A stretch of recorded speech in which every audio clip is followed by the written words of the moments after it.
Good. All right, thank you guys all for allowing us to have a special meeting on this particular project.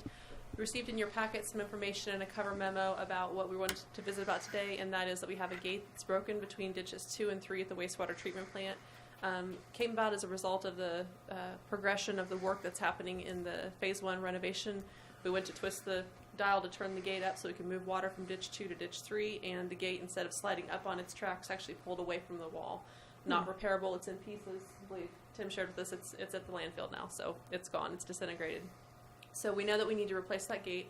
We went through several iterations of what were some lesser cost alternatives that we could do in place of replacing the gate, and really determined that this gate was, replacement of the actual gate was going to be the best long-term solution for Concordia. So we want to go ahead and ask for your approval today to approve this change order to APAC Kansas.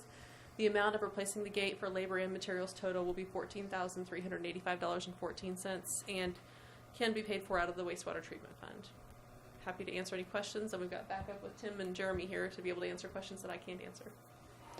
Hey, Jeremy, you want to give the rest of the commissioners a brief outline of why it's best to replace the gate versus just using the plate? Well, if we replace the gate, it just lets us, if something comes to town, we can use ditch 3 for, it'll, we'll be able to use the volume, the full capacity of the plant without ditch 3, where, you know,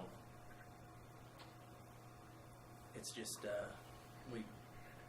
Well, you mentioned, Jeremy, you mentioned that one process that you might be able to use ditch 3 for that might enhance the... yeah, with ditch 3, we can use that ditch as an anoxic zone, and that'll allow us to get better treatment on the nitrogen and phosphorus. Some of the stuff that we're fighting now, some of the dams that we're fighting now, if you put it in an anoxic zone, makes that go away. You're getting that treatment at the very beginning of the system, so you got the bacteria releasing their load and casting off everything that, because they think they're dying. And then when you throw back air to them, they take in, it's just like going on a diet. You take in more than you cast off.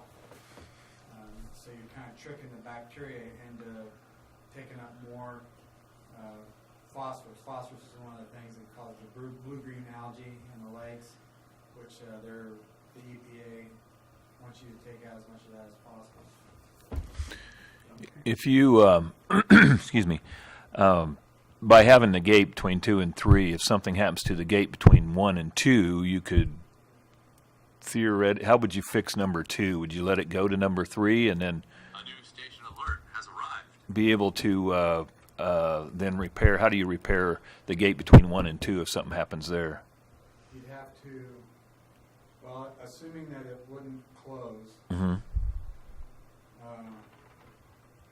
we'd be in a world of hurt, you basically have to, you can drain ditch 2 or ditch 1 and 2 and put it all into ditch 3, which would be nice to have that gate, because ditch 2 and 1 would have to be drained to fix that gate. Well, that's what I was getting at, and so it makes sense to have that flexibility, because was the gate between 1 and 2 put in the same time as 2 and 3? So we're looking at And gate 1, the one between gate 1 and 2. I'm saying probably before long we're going to be looking at the same thing. So we have to have a way to put it into 3. So. with the ditch 1 and 2, we have a valve turning program out there, so it is It's actually exercised all the time. Okay. Every month or every other month, they exercise them. So, but we couldn't do that with this one, because if you opened it, you'd fill up ditch 3, and we didn't want water in ditch 3. Right. Okay. So, And it had been deteriorating for a long time. Yeah. When we closed that originally, this was back in 2004, when this other system and shut off ditch 3. Mm-hmm. That was what we had a lot of problems getting that thing to shut and to seal. Yeah.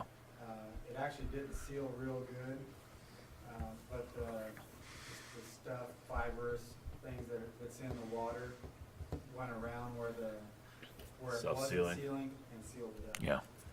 And then you just don't touch it. Yeah. Until we did and it broke. And the conversation that you and I had, Amy, Friday, I know you and Jeremy were talking about this. I mean, it sounds like that we've really done as much of trying to figure out how to do this more economically. That this is the right fix. It's going to give us the best options moving forward.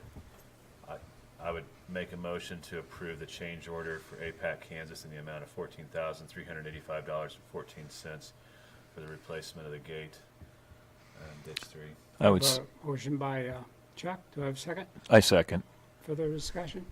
One quick question. If the bolts on 3 rotted out, is there anything we can do, maintenance preventive, to stop the bolts on 2 and 1 and 2 from rotting out? The gate that's Right, in because service moving right them now. up and down, to me, that doesn't stop the corrosion of the bolts that's Right. holding it in. There really isn't anything you can do because those actual bolts are sunk into the concrete. And there's no changing them. And right now they're deteriorated that you can't just unbolt them Right. and put something new in. But you'd have to basically cut all the bolts and either put in something bigger, a framework around it that was bigger, that you could anchor into the concrete again. Where it's at isn't an option because of the steel that goes around it and the tubing that goes through the 2 ditches. Is that something we can do with the new gate then we're putting in to help give it a little more lifestyle or longer lasting or stop the corrosion? As long as that outer gate, the one that is still working, as long as we exercise it and keep it coming up and down, you're not putting any adverse or amount of stress on it. So, I mean, it should be okay until it completely fails. And then you're looking at, like he was talking, draining ditch 1 and 2 and just using 3. Which Okay. is a possibility. You could do that for a short amount of time that it would take to put in a new gate on that. And this will be a blueprint for For if the that one next ever one. fails. Okay, thank you. Keep in mind that the gate that went out, service was about 40 years old and was basically underwater for 40 years, cast iron component, so eventually they're going to rot out. Yeah. Yep. Yeah. Okay. Okay, we have a motion, we have a second. All in favor, say aye. Aye. Aye. All opposed, same sign. Keaton's vote Yeah. Yeah. He voted in favor. in favor. Yeah, he's in favor. Good. Motion carries. Good job getting together and thinking through all these scenarios. Appreciate it. Do I have a Tim, motion? If you're off I'm time, sorry. think about how we can preserve 1 and 2 as an idea comes about. We'd be sure interested in hearing it as opposed to paying that. But if it, Keep it exercised. that's what I'm trying to do now. I spent the first 30 years not. Yeah, but that doesn't affect the bolts that are stuck underneath all No, the it time. doesn't. But if it But it's moves going up to give and us the best down, what we got. if it moves up and down nice and easy and Okay. like it's supposed to, it's not going to put It stress doesn't on put those stress rotted on bolts. it. I follow. So they may be in there, but they're holding fast with the concrete, and Yeah. the other parts are moving. But if those aren't working well, then it's going to put the pressure Yeah, that's out, when- and that's when it's going to compromise the system. I get what you're saying there. Okay. Motion to adjourn. Yeah, motion to adjourn. Got one? Second. All in favor, say aye. Aye. So moved.